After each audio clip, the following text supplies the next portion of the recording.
Hi friends, ఈరోజు ఈ వీడియోలో ఈ ఏప్రిల్ నెలలో ఆంధ్రప్రదేశ్ రాష్ట్ర ప్రభుత్వం ఏ పథకాలు విడుదల చేయబోతున్నారు, ఎవరెవరికి ఈ పథకాలు వర్తిస్తాయి ఏంటి, దానికి సంబంధించిన పూర్తి ఇన్ఫర్మేషన్ ఈ వీడియోలో తెలుసుకుందాం. సో ఏప్రిల్ నెల అయితే మొదలైపోయింది. పథకాల గురించి ప్రజలు కూడా వెయిట్ చేస్తున్నారు. అసలు ఏప్రిల్ నెలలో విడుదల చేయడానికి ఏ పథకాలు ఉన్నాయని చెప్పి చాలామందికి డౌట్ వస్తుంది. అన్నీ మే నెలలో విడుదల చేస్తామని అన్నారు కదా అని అనుకుంటారు. సో ఏప్రిల్ నెలలో కొన్ని పథకాలు ఉన్నాయి. అవేంటంటే మనకు ఏప్రిల్ 1వ తేదీ నుంచి ఉచిత గ్యాస్ సిలిండర్ రెండో విడత ప్రారంభమైంది. ఎవరైతే రెండవ ఉచిత గ్యాస్ సిలిండర్ కోసం ఎదురు చూస్తున్నారో అది ప్రారంభమైంది.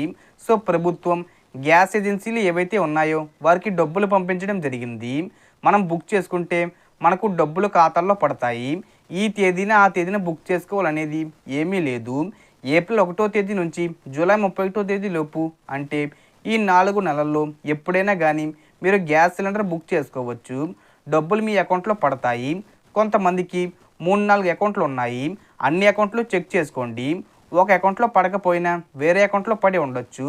అసలు పడకపోతే ఈకేవీసీ అనేది మీరు చేసుకోవాలి. ఇక రెండో పథకం చూసుకుంటే కొత్తగా మనకు ఏటీఎం కార్డ్ సైజులో రేషన్ కార్డు అనేది తీసుకురాబోతున్నారు. ఇప్పటి వరకు మనకు రేషన్ కార్డు పెద్దదిగా ఉండేది. అయితే ఇప్పుడు ఏటీఎం కార్డ్ సైజులో ఉంటుంది. అందులో కుటుంబ సభ్యుల ఫోటో ఉండవు, కానీ రేషన్ కార్డ్ డీటెయిల్స్ అన్నీ ఉంటాయి. దాని మీద క్యూఆర్ కోడ్ ఉంటుంది. దాన్ని స్కాన్ చేస్తే రేషన్ కార్డ్ డీటెయిల్స్ అన్నీ కూడా వస్తాయి. 5 కేజీల బియ్యం మనకు ఉచితంగా ఇస్తున్నారు కదా, అవన్నీ కూడా ఈ ఏప్రిల్ నెలలో ఇవ్వడం జరుగుతుంది. అలాగే మనకు రేషన్ కార్డు ఉన్నవారు ఇంకా చాలామంది ఈకేవీసీ చేసుకోలేదు. అందుకని ప్రభుత్వం ఈ ఏప్రిల్ 30వ తేదీ వరకు గడువు పొడిగించడం జరిగింది. ఎవరైనా ఇంకా ఈకేవీసీ చేసుకోకపోతే చేసుకోండి. ఇక మూడో పథకం చూసుకుంటే ఎవరైతే రైతులు ఉన్నారో వారికి రిజిస్ట్రేషన్ ప్రక్రియ ప్రారంభమవుతుంది. ఎందుకంటే అన్నదాత సుఖీభవ పథకం ఏదైతే ఉందో ఆ పథకానికి సంబంధించినటువంటి రైతులు ఎవరైతే ఉన్నారో వారికి సంబంధించి కార్యక్రమాన్ని షురూ చేయబోతున్నారు. దానికి రైతులు ఆధార్ కార్డు, పొలానికి సంబంధించిన 1B అడ్డంగిలు ఏదైతే ఉందో దాన్ని ఈ ఏప్రిల్ నెలలోనే మీ దగ్గర నుంచి తీసుకోవడం జరుగుతుంది. అలాగే తల్లికి వందనం పథకానికి సంబంధించి కూడా అప్లికేషన్ ప్రాసెస్ అనేది ఈ ఏప్రిల్ నెలలోనే జరుగుతుంది. మే నెలలో డబ్బులు విడుదల చేస్తారు.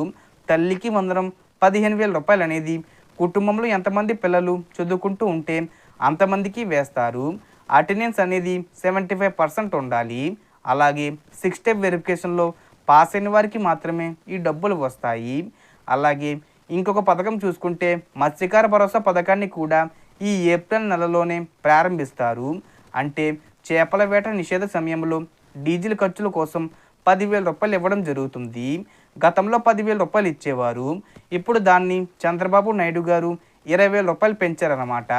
ఆ పథకానికి సంబంధించి కూడా అప్లికేషన్స్ అనేవి ఈ నెలలోనే తీసుకుంటారు. మే నెలలో పథకాన్ని అమలు చేయడం జరుగుతుంది.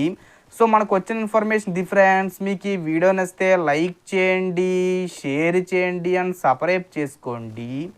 Thanks for watching.